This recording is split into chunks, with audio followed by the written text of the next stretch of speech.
Aujourd'hui, on plonge ensemble dans une histoire qui mêle amour, magie et le cycle éternel des saisons. Imaginez un monde où la nature n'est pas laissée au hasard, mais gouvernée par des esprits anciens. C'est dans ce Japon fantastique que nous allons découvrir Sous les cerisiers de l'équinoxe. Préparez-vous à être transporté dans un récit où chaque pétale de fleurs de cerisier raconte une histoire de destin et de sacrifice. Notre voyage commence dans une petite ville japonaise, où un jeune homme nommé Ren, étudiant passionné de botanique, se sent terriblement seul. Son obsession ? Un cerisier unique, solitaire, qui se dresse fièrement au sommet d'une colline.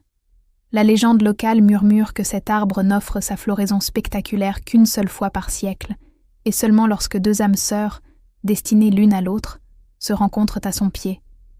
Pour Ren, cet arbre est un mystère scientifique, une anomalie qu'il rêve de comprendre. Il y passe des heures, à l'étudier, le dessiner, sentant une connexion étrange avec ce géant endormi. Un soir, alors que le monde bascule dans l'équinoxe de printemps, Ren est de nouveau là, sous les branches nues du cerisier. Le ciel s'assombrit, l'air devient frais, et une atmosphère presque mystique enveloppe la colline. C'est à cet instant précis qu'une lumière douce et irréelle se matérialise près du tronc. De cette lueur émerge une silhouette féminine, vêtue de voiles légers qui semble tissée de clairs de lune. C'est Akari.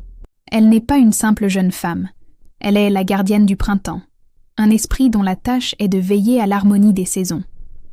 Leur rencontre, sous ce qu'on appelle le cerisier maudit, n'est pas un hasard.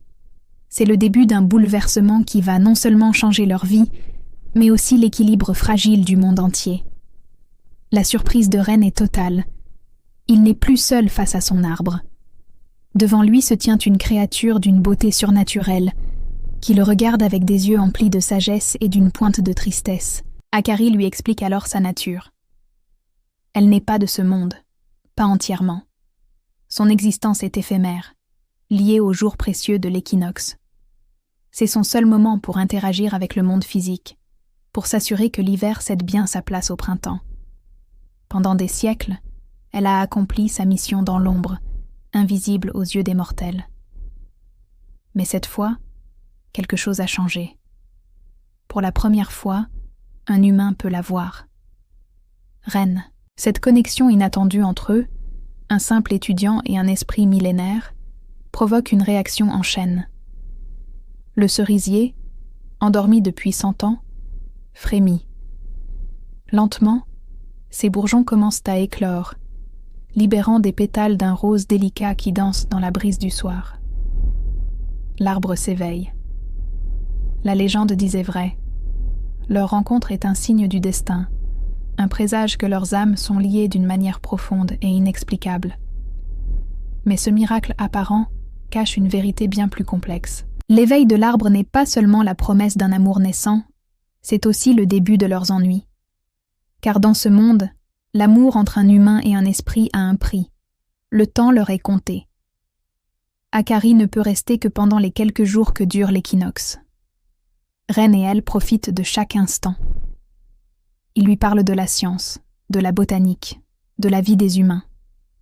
Elle lui révèle les secrets du monde des esprits, lui décrit la danse des saisons vues de l'intérieur, la magie qui anime chaque feuille, chaque cours d'eau.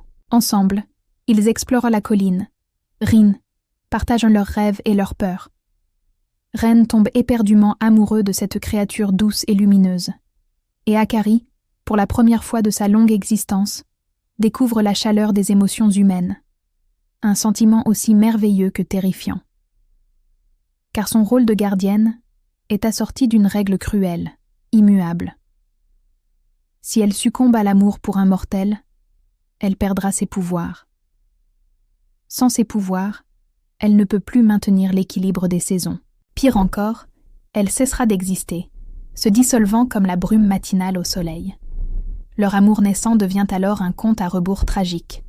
Chaque équinoxe, ils se retrouvent sous le cerisier en fleurs, mais chaque séparation est plus douloureuse que la précédente.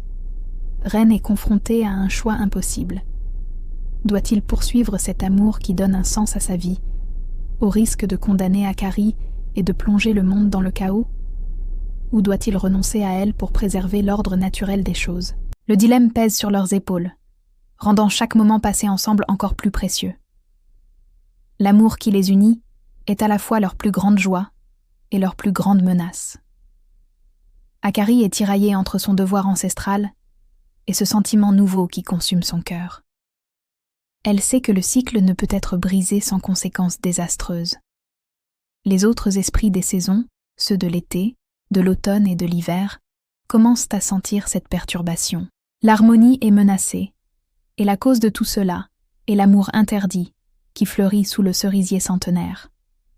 Alors que le dernier printemps de leur histoire approche, l'atmosphère devient plus lourde. L'hiver a été particulièrement rude, et le monde attend avec impatience le retour de la chaleur et de la vie. Akari sait que le moment est venu de prendre une décision. Son amour pour Ren est si fort qu'elle ne peut supporter l'idée de le voir souffrir, ni de voir le monde qu'il aime sombrer dans un désordre permanent. Dans un acte d'amour ultime, elle choisit de se sacrifier. Elle décide de renoncer à leur relation pour accomplir sa mission une dernière fois et assurer la pérennité du cycle des saisons. Lors de leur dernier adieu sous le cerisier, elle explique sa décision à un Ren dévasté.